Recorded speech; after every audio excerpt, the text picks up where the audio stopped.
Arktika.1 is a first-person shooter from 4A Games, creators of the Metro series. It's set almost 100 years into a post-apocalyptic future where a new ice age has settled on the world and only the equatorial regions of Earth are still habitable.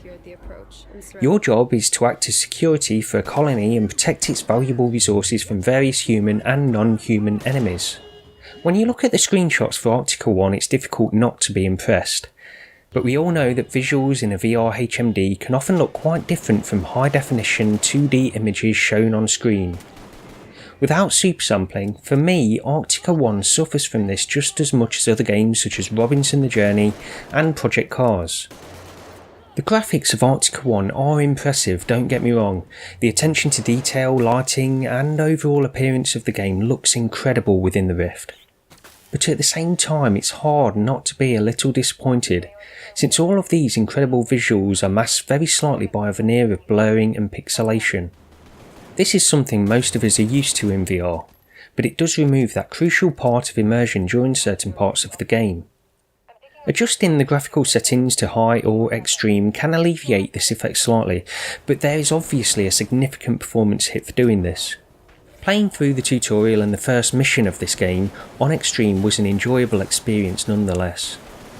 The other thing that hits you when you first go into Arktika.1 is how the scale of the world and NPCs around you feels slightly off from most other experiences. This isn't the first time I've felt this in a game, but not usually in a AAA style release such as Arktika.1, and the effect was irritating at first.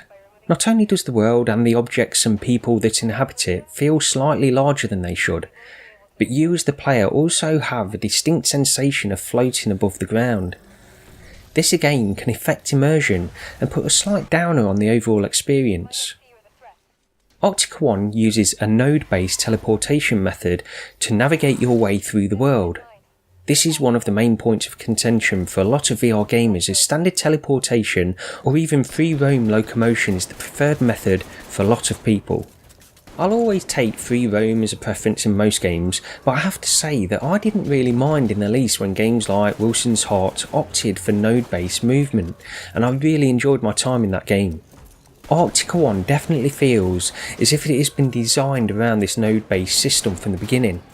The game's difficulty seems to be positioned around this system, as cover from enemies is clearly defined by the colour of each node. You quickly know just how much cover you can expect from any particular location by the colour of your outline. This helps a huge amount when you find yourself taking bullets from all directions. Would I prefer free roam? Of course, and I think it'd be an interesting experiment to try the game using that form of locomotion, but after an initial run through the first mission, I'm willing to give 4A the benefit of doubt for now.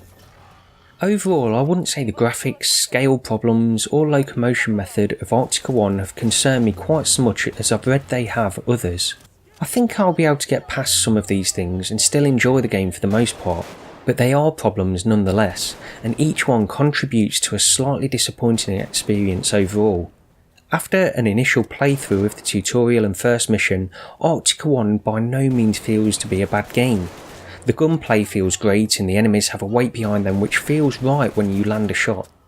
I do have concerns about repetitive gameplay, and feeling this early on might be a bad sign, but I'll reserve judgment on that for now. I'm going to play more of Arktika.1 over the next few days and will no doubt discuss my experience in more depth during the next episode of VR Roundtable. Join us there on episode 57 for our impressions of Arktika.1 and much more. Thanks for watching.